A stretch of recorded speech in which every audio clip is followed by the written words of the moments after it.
Estoy bien aquí.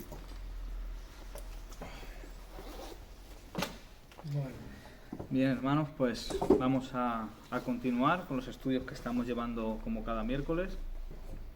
Y hoy vamos por el punto 3, que es inspección de la Biblia, Antiguo y Nuevo Testamento. Vamos a hacer un poco de repaso de los 5 primeros libros de la Biblia. Juan Carlos, ¿recuerdas los nombres? Génesis, Éxodo, Levítico, Deuteronomio y Números. y Deuteronomio. Muy bien, Números, ¿no? muy bien. Entonces, estos 5 primeros libros fueron escritos por Moisés más o menos alrededor del año 1400 a.C. Estos libros se les suele llamar los 5 libros de Moisés o el Pentateuco. Bien, el primero, que es Génesis, le llaman el libro también de los principios, en el cual se habla de la creación, se habla del hombre, del pecado, de la redención y se habla del pueblo de Dios. Luego tenemos Éxodo, en el cual vemos la liberación del pueblo de Israel de Egipto. Tenemos Levítico, que habla sobre la expiación, la santificación y adoración por medio de sacrificios y purificación. Luego tenemos el libro de Números. El pueblo de Dios desobedece continuamente y vaga por el desierto durante 40 años. Y el quinto es Deuteronomio. Son los grandes discursos de Moisés para preparar a Israel antes de entrar a la tierra prometida. Eso es los 5 primeros libros, que es el Pentateuco. Luego tenemos en la Biblia también libros históricos. De esos libros tenemos 12. Fueron escritos más o menos sobre el 1400 y 450 a.C. A esta fecha le tenemos que añadir los 2000 y pico años de nuestra era. Y describen los tratos de Dios con su pueblo escogido, que era Israel, la nación hebrea. Estos 12 libros son Josué, Jueces, Ruth, Primera de Samuel, Segunda de Samuel, Primera de Reyes, Segunda de Reyes, Primera de Crónicas, Segunda de Crónicas, Esdras, Nehemías y Esther. Estos son los 12 libros de historia. Luego tenemos los libros poéticos. Tenemos 5 libros poéticos. Estos son de poesía y canciones, hablando de la grandeza de Dios y de su trato con los hombres. Estos libros poéticos son Job, que habla sobre el sufrimiento y la confianza de un hombre que amaba a Dios, aunque también debemos entender que Job también tuvo que pasar por el trato de Dios, porque también confiaba en sus propias obras y se justificaba ante Dios con sus propias obras. Entonces entendemos que era un hombre que amaba y confiaba en Dios, pero también necesitó el trato de Dios, el cual fue efectuado, ¿no? Luego tenemos el libro de Salmos, que son canciones de alabanza, instrucciones. Tenemos Proverbios, que es la sabiduría de Dios para la vida práctica.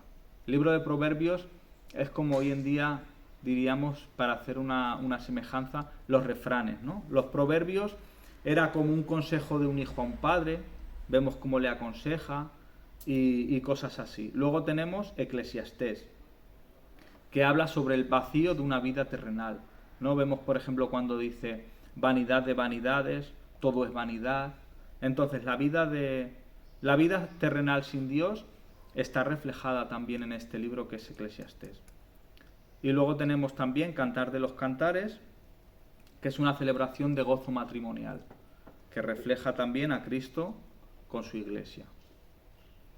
Después pasamos a los siguientes 5 libros, que son los profetas mayores. Un profeta era una persona designada por Dios para entregar su mensaje a los hombres. Estos libros se llaman profetas mayores no porque fuesen más importantes estos profetas, sino por lo largo del libro, por el grosor. Eso es. Y estos profetas fueron más o menos, estos libros escritos sobre el 700 y el 550 a.C.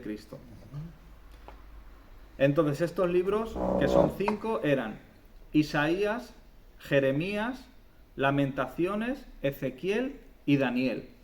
Estos son los 5 libros de los profetas mayores.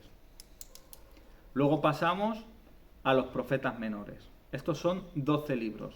Repito, no menores por importancia, sino menores por la longitud de sus escritos. Entonces, estos fueron escritos sobre el 840 y el 400 a.C.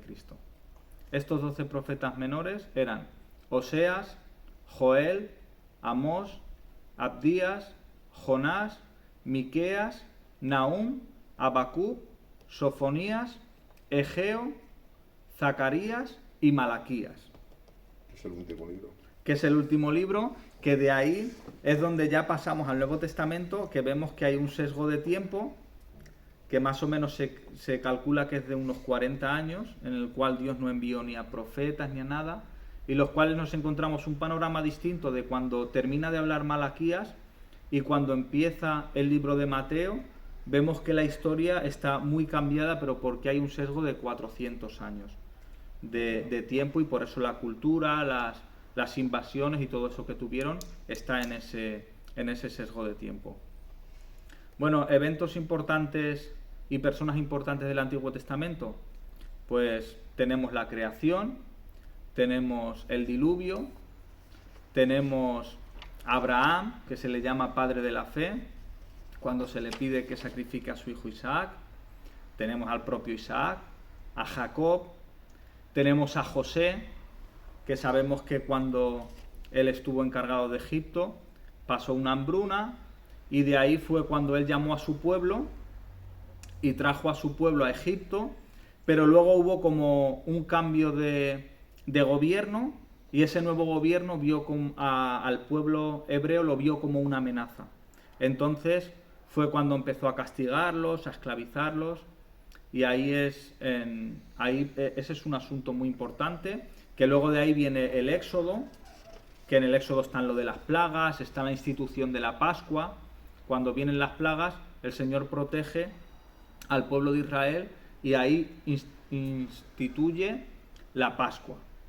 Luego tenemos también a los reyes, Saúl, David, Salomón. Eso es lo que podemos encontrar en el Antiguo Testamento. Vemos también el reino dividido, cuando el reino del sur y del norte son divididos, que es Judá e Israel. Vemos también que Asiria destruye a Israel. Vemos el cautiverio de Judá por Babilonia, los 70 años que estuvieron cautivos. Luego vemos que los judíos regresan a Jerusalén. Esto es Esdras cuando reconstruye el templo, y Nehemías cuando reconstruyen el muro. Vale, esto a grosso modo es lo que podemos ver de personajes importantes y cosas importantes, y de qué libros se compone, qué tipo de libros son cada uno del Nuevo Testamento. Sería esto, ¿vale? Pasando muchísimas cosas que hay que profundizar del Antiguo Testamento, pero bueno, viendo un panorama así general, esto sería de lo que está compuesto el Antiguo Testamento. A partir de ahí, como hemos dicho, a partir de Malaquías pasan unos 400 años, y en nuestra Biblia nos lo encontramos en la página o en la segunda página siguiente, el Nuevo Testamento, perdón. Entonces, el Nuevo Testamento se compone en su totalidad de 27 libros. A esto se le llama Nuevo Testamento o Nuevo Pacto. Revela a Cristo, que es el Redentor de los hombres, ¿no? En el Nuevo Testamento encontramos la vida de Cristo, encontramos el camino a la salvación, vemos también el comienzo del cristianismo, encontramos instrucciones para la vida cristiana y el plan de Dios también, en todo lo que concierne a la eternidad. Ahora, en los 5 primeros libros del Nuevo Testamento son libros que cuentan una historia. Entonces, tenemos primero los 4 evangelios, que son los 4 primeros libros del Nuevo Testamento. Mateo nos habla de la vida de Cristo, escrita específicamente para los judíos, revelando a Cristo como el tan esperado Mesías. Esto es Mateo. Él siempre se va enfocando en el Mesías, en el esperado de Israel. ¿Eso por qué? Porque va escrito para los judíos y presenta a Cristo como ese Mesías. Eso es el trabajo que hace Mateo. Luego encontramos Marcos, el Evangelio de Marcos, que habla también sobre la vida de Cristo, escribe, revelando a Jesús como el siervo obediente de Dios, escrito específicamente para el mundo romano. Este es el Evangelio de Marcos.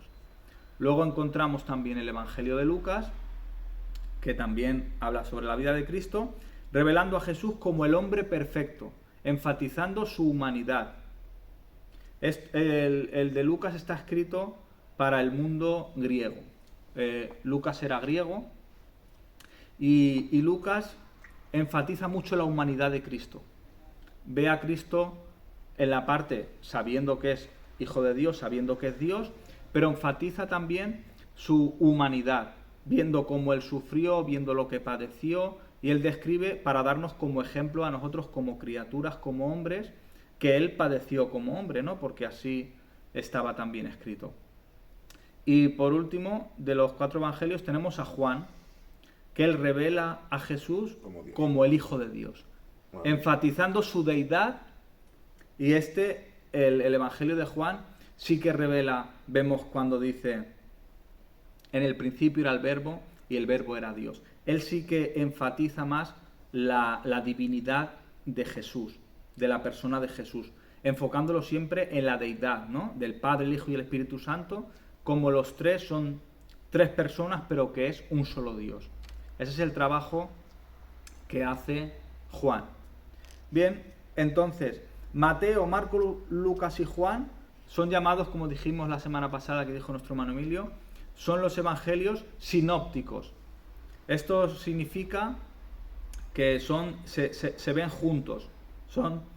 Ellos cubren las siguientes personas y eventos claves, ¿no? Estos 3 hablan sobre el nacimiento de Cristo, hablan sobre Juan el Bautista, sobre las tentaciones de Cristo, hablan sobre la selección de los 12, el sermón del monte, el discurso del monte de los olivos, los milagros de Cristo, las parábolas, el levantamiento de Lázaro, el arresto, el juicio y la crucifixión de Cristo.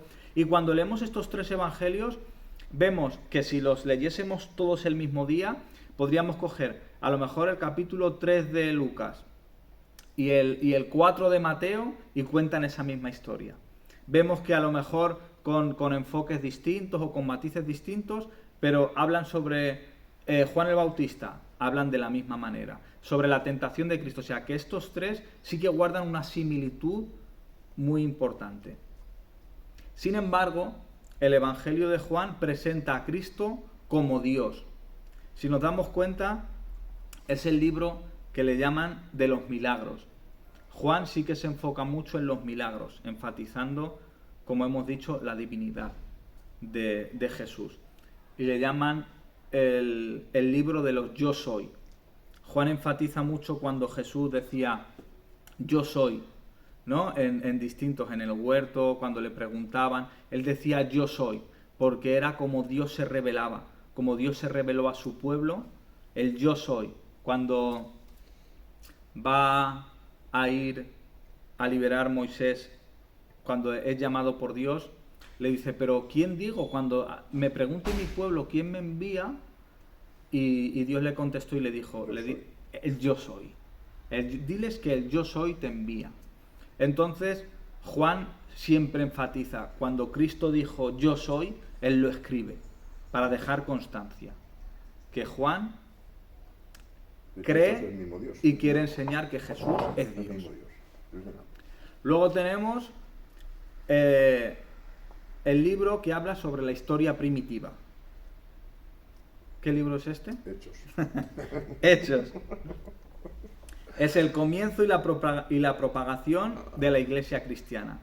En realidad se debería llamar, como dicen algunos, los hechos del Espíritu Santo. Sí, pero es que los hechos de la iglesia nunca acabarían. Así es. Es verdad, ¿eh? Entonces, vemos ahí obrando al Espíritu Santo en cada uno de los que el Señor llamó a hacer su obra evangelística, de traer el Evangelio a un mundo, pues como dicen, tan dispar, ¿no? A un mundo romano, un mundo griego, Y vemos en el libro de Hechos, vemos esa transición que hubo del judaísmo a la Iglesia de Cristo. Nosotros no vemos la importancia de esto ni lo majestuoso, porque imaginemos que un niño desde pequeño era instruido, igual que nuestros hijos van a la escuela, al colegio, ellos tenían sus maestros que eran judíos y les enseñaban la Torá desde niños. Entonces, teniendo eso en mente, ellos crecían, iban madurando, iban inspeccionando las escrituras, los libros sagrados, y así crecían. Y así es como se movían, como vivían, como comían, todo lo hacían en base a esta religión que era el judaísmo. Ahora bien, la transición a la Iglesia de Cristo era un cambio rotundo y grandísimo, porque entendamos que era todo un contraste, porque no tenían la luz que nosotros hoy tenemos con la revelación de las Escrituras del Nuevo Testamento. Ellos se quedaron con esa revelación y ellos no veían a Cristo en las Escrituras. Ellos no podían verlo, lo podían ver como un simple hombre, pero no como el Dios encarnado. Entonces vemos en el Nuevo Testamento, en Hechos, vemos esa transición, ¿no?, de cómo se convierte la gente del judaísmo al cristianismo. Podemos ver también en Hechos la ascensión de Cristo, cuando asciende a los cielos, que es visto por los hombres, como le ocultan las nubes, y vemos cómo esos ángeles que se les aparecieron como hombres dijeron: no os quedéis mirando, de la misma manera que Él ha ascendido a los cielos, de esa misma manera volverá, ¿no? Y esa es la fe que hoy tenemos, que Cristo volverá un día, y eso es lo que creemos la Iglesia. Vemos también en Hechos de los Apóstoles el día de Pentecostés, vemos cómo el Espíritu Santo descendió sobre esa reunión que hubo de muchísimos pueblos. Un momentito, Pentecostés era una fiesta. Amén. Amén. Que no, es que hay mucha gente, cuando dicen el Pentecostés, y lo confunden, el Pentecostés lo confunden como, digamos, como ellos son pentecostés, que creen en todas las cosas de la lengua, que creen aquí, que creen allá, ¿me entiendes? Pero claro, es una claro, fiesta, claro, claro. De Pentecostés. Eso pero lo es. confunden porque no tienen entendimientos Eso y se dan a entender lo que ellos creen. Claro. Le pasa a mucha gente eso, ¿sabes? Sí, Marco? sí, sí. Perdona Sí. que te corte, No, pero perfecto, sí, perfecto. sí. Lo que queremos es eso, Claro, que claro. podamos aportar todos. Claro, el día de Pentecostés, yo soy pentecostal porque yo soy de Pentecostés, de la venida del Espíritu Santo, y practicamos eso. es. Pero el día de Pentecostés era una fiesta que se hacía 50 días después de la Pascua, que justo caía en domingo. Es curioso, pero el día de Pentecostés, que descendió el Espíritu Santo, fue día de domingo. Que eso es otro estudio de por qué celebramos el domingo y no el sábado en la iglesia. Pero una de esas curiosidades es que caía justo en domingo. La venida del Espíritu Santo fue en domingo, cuando Jesús resucitó fue en domingo, y sin embargo cuando se les aparece a los discípulos resucitado, se les aparece también en domingo.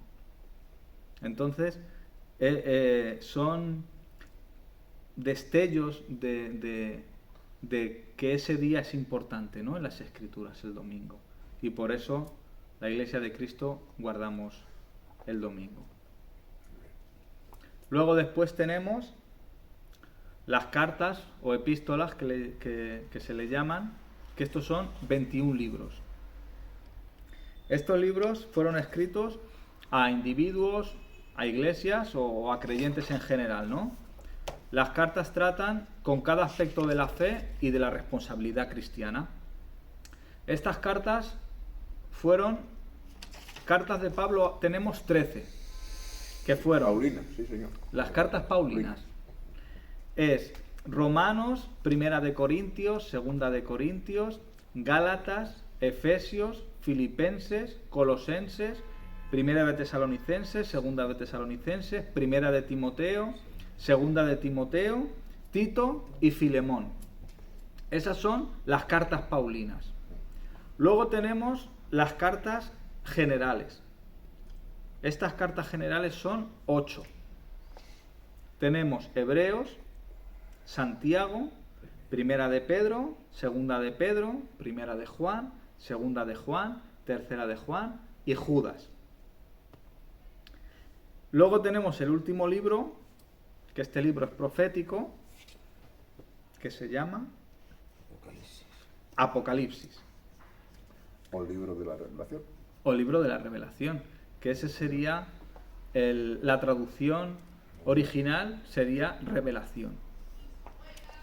Este libro nos habla de la tribulación, nos habla del retorno de Cristo, nos habla del juicio final, nos habla del reinado de Cristo, de la gloria de Cristo y del estado futuro de los creyentes y los no creyentes, porque esto tenemos que tenerlo en cuenta.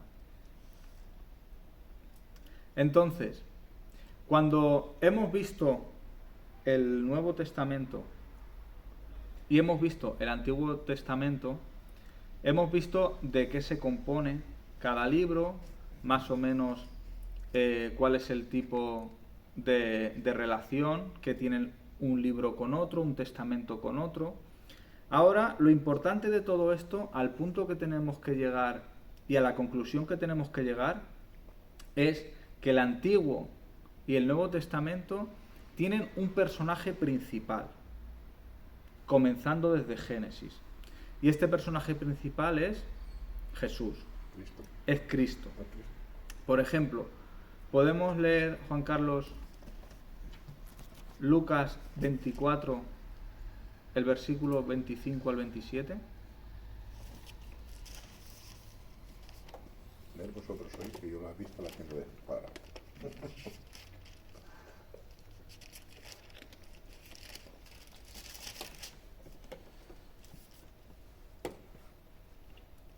Juan Carlos le está dando toda la luz ahí, Entonces Jesús les dijo: oh insensatos y tardos de corazón, para creer todo lo que los profetas han dicho. ¿No era necesario que el Cristo padeciera todas estas cosas y entrara en su gloria? Y comenzando por Moisés y continuando con todos los profetas, les explicó lo referente a él en todas las Escrituras. Es increíble, pero cierto, ver cómo el mismo Jesús, él mismo, claro, imaginemos si podemos recibir la predicación más grande del predicador más famoso. Por ejemplo, estos estudios son de John MacArthur. Conocemos las predicaciones de Sugel Michelén, de Miguel Núñez, hombres grandemente usados por Dios. Pero, ¿qué privilegio tuvieron tan grande estos hombres de maravilla. qué mayor interpretación se podía haber dado del mismo Cristo cogiendo las Escrituras y hablándoles a estos hombres, comenzando desde Génesis y pasando por todos los profetas, tanto los mayores como los menores, enseñándoles cómo hablaban ellos del mismo Jesús, del mismo Cristo. Hermanos, haber estado presente en ese momento, ahora que estamos en nuestro tiempo, qué gran privilegio y qué gran mensaje. Yo creo que es y será el mayor mensaje de todos los tiempos. Escuchar de la misma boca de Cristo, revelándose a sí mismo por medio de las Escrituras. Pero no es tanto la diferencia, entendámonos bien, no es tanta la diferencia escuchar de la misma voz audible de Cristo como pasó con estos hombres que les estuvo enseñando. Entendamos que hoy en día Él nos ha dejado también su palabra y la tenemos viendo cómo Pablo, como Juan, como Pedro, cómo estos hermanos nos hablan y nos reflejan, cogiendo textos del Antiguo Testamento, comparándolos a Cristo como el cumplimiento de bien de esas profecías, bien de esos salmos. ¿Cómo nos lo revelan? Entonces, no hay ninguna diferencia, porque Cristo ahora mismo no está en persona como estuvo enseñándoles a sus hermanos, pero sí ha tenido la misericordia de nosotros de dejarnos la Escritura la cual es Dios mismo hablando, y nos habla de cómo el Antiguo Testamento, que son las Escrituras, hablaban de Cristo. Hay otro texto que está en Juan capítulo 5, el versículo 39.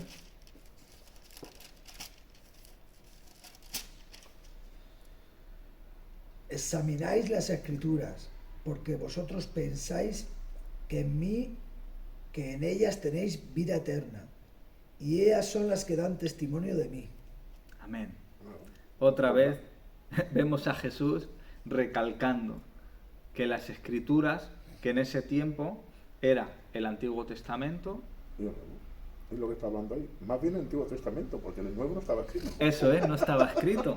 Y vemos como dice, Claro. hablan de mí.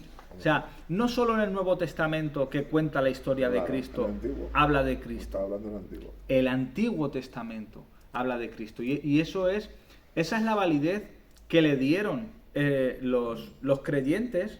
La validez que dieron a Cristo era que Él cumplía con lo prometido desde Génesis. No es que cambiasen de religión. Cambiaron de religión en sí del judaísmo porque rechazaba a Cristo. Claro. Pero ellos seguían siendo judíos, seguían creyendo en el Antiguo Testamento, seguían creyendo en la Torá, pero viendo a Cristo como el cumplimiento de la Torá. Y entonces por eso ellos creyeron, si no, no hubiesen creído. El Espíritu Santo les iluminó y les reveló a Cristo en las Escrituras. Por eso encontramos a Pablo cuando aconseja a los efesios, a los corintios, demostrándoles que Cristo era el cumplimiento del Antiguo Testamento. Por ejemplo, en Génesis 12:1, Cristo es prometido a través de la bendición del linaje de Abraham, porque le dice, en ti serán benditas todas las naciones.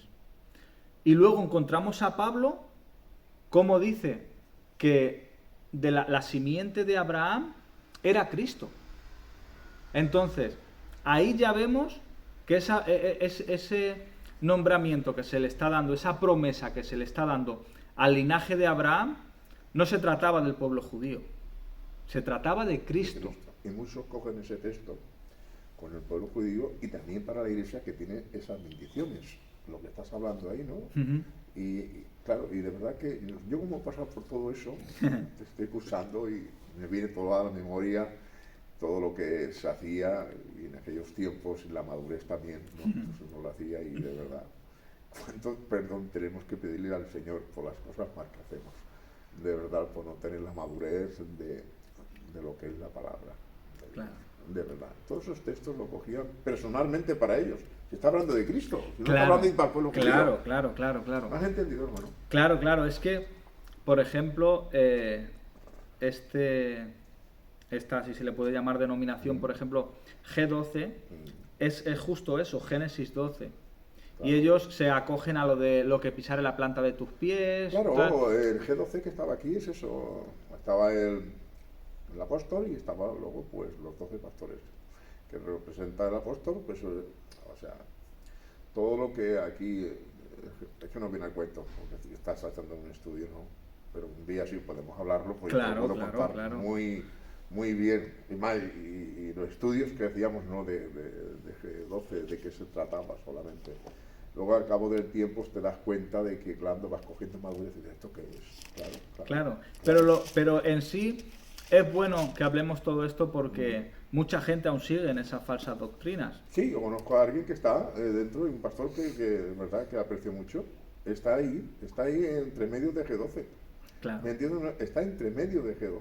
Está haciendo aún las cosas de G12, la mayoría de cosas, ¿vale? Pero bueno, Dios le da la luz. Claro. Como nos han dado a otros. Claro, eso ¿no? es. O sea, es con humildad con lo que, y no con orgullo con lo que decimos que Dios nos ha sacado de creencias pues que no eran bíblicas, pero vemos que escudriñando las Escrituras, vemos que cuando Génesis está hablando de la bendición a Abraham, está hablando siempre que nosotros tenemos en mente a Cristo.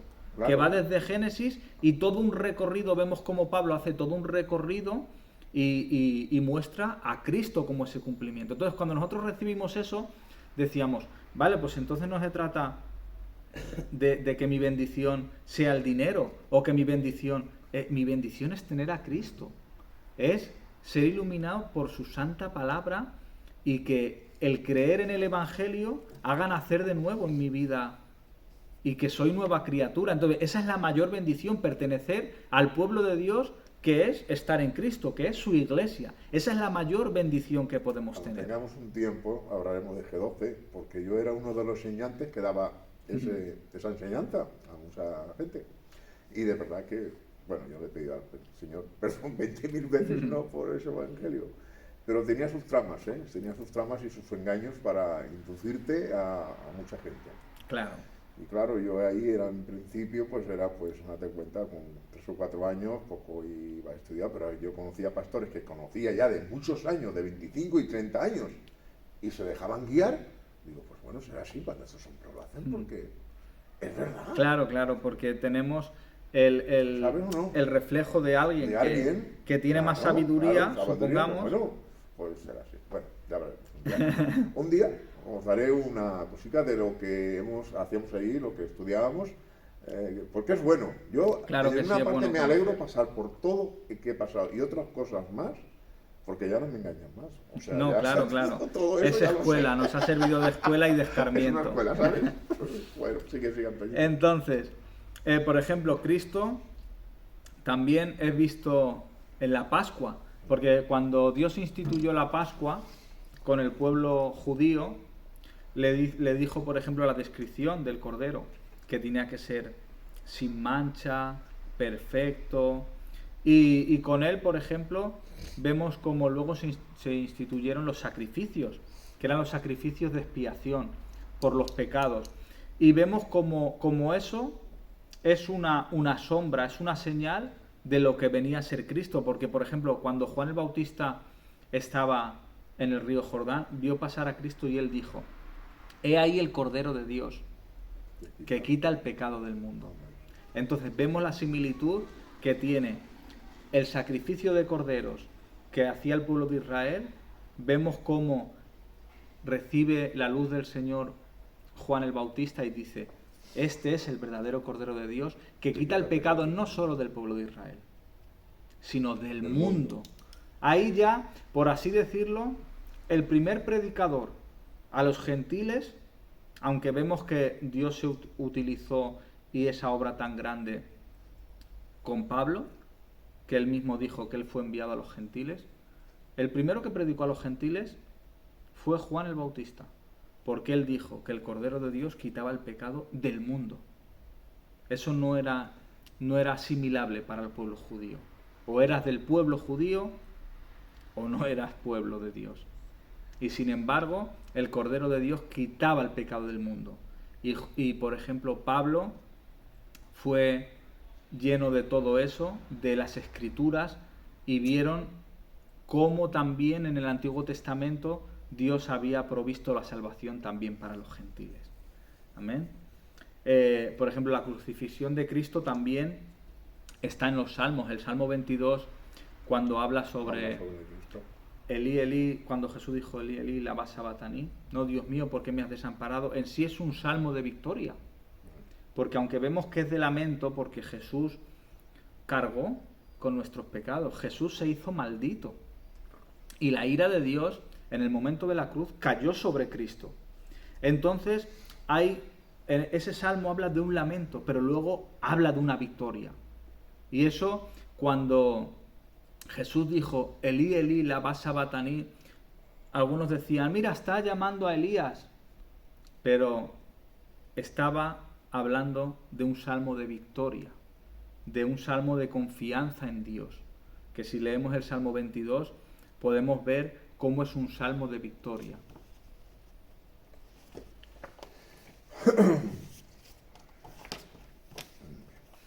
También encontramos, por ejemplo, en Isaías 53, también en todo ese capítulo vemos también cómo dice que por ejemplo, como cordero mudo fue llevado al matadero, no abrió su boca. Ahí en Isaías encontramos también la crucifixión de Cristo. Lo encontramos, podemos verlo. De hecho, los judíos han quitado Isaías 53 de la Torá. No sé si todos, no tenemos ese conocimiento, pero muchísimos judíos han quitado de la Torá el capítulo 53 No lo entendían en aquel tiempo. de Isaías. Y Claro. hoy en día, de hecho, No, hay un no, vídeo de un reportero que va a Israel y está preguntando, ¿sabes que Isaías 53 no lo tenéis en vuestra Torá y antes sí que estaba? Y ellos dicen, sí, sabía que antes había un capítulo 53 y ahora no está. Y le preguntan, ¿sabes por qué? Y este hombre que le pregunta, judío, dice, no sé por qué. Y le dice este reportero, te lo voy a leer. Y entonces empieza a leerle, él como cordero mudo, no lo tuvimos por azotado. Entonces, cuando termina de leérselo, le dice, ¿quién crees que cumplió este capítulo de Isaías 53? ¿Qué personaje crees que es? Y este judío hace así, dice, Jesús. Y no lo había leído en su vida. Y Pablo dice, lo entendió. y lo entendió, dijo Jesús, porque no hay lugar a dudas. No, es que no hay dudas. No hay dudas. Y entonces, como no pueden amoldar eso, ¿qué han hecho algunos judíos? Quitar el capítulo de Isaías 53, porque no lo pueden tolerar. Claro. Porque ahí habla de Cristo, ahí habla de Jesús. Sí, señor. Luego vemos también el lugar del nacimiento de Cristo, también fue provisto en Miqueas capítulo 5, en el versículo 2. Ahí habla sobre el lugar del nacimiento de Cristo. Y luego también en Daniel 7:14 habla del reino, del dominio y de la gloria futura de Cristo. Entonces, queda más que demostrado que tanto en el Antiguo como el Nuevo Testamento habla de Cristo. Aunque en el Nuevo es Cristo, el Cristo histórico, el que vino aquí y habla sobre ese tiempo, aunque son 1400 años atrás en la historia, el Antiguo Testamento, desde Génesis hasta Malaquías, podemos examinar las Escrituras y ver cómo nos hablan de Cristo. Y de hecho, vemos a Pablo revelando a Cristo en el Antiguo Testamento. Podemos leer Efesios, podemos leer Filipenses, Colosenses, y vemos cómo enfoca a Cristo como el cumplimiento y como el verdadero pueblo de Israel, que es Cristo y por lo tanto los que estamos en Él, que es la Iglesia. Entonces, creemos en Cristo como el cumplimiento que se le dio de la promesa desde Génesis, que se le hizo de la simiente de la mujer, nacerá el que te chafará la cabeza, tú le herirás en el carcañal. Desde ahí comenzó la promesa de Cristo hasta Apocalipsis. Y hoy creemos en eso, creemos en Él. La Iglesia participamos de Cristo, de lo que Él ha hecho en nosotros, y seguimos enfocados en eso, en predicar y en expandir el Evangelio a toda criatura, y creemos en Cristo y esperamos su pronta venida. Amén, hermanos. Amén. Entonces, hasta aquí sería esta clase de inspección de la Biblia, Antiguo y Nuevo Testamento, y aquí bien. finalizamos la clase. Muy bien, Amén. Antonio. De inspección, ha estado bien esa inspección. Muy bien, Antonio.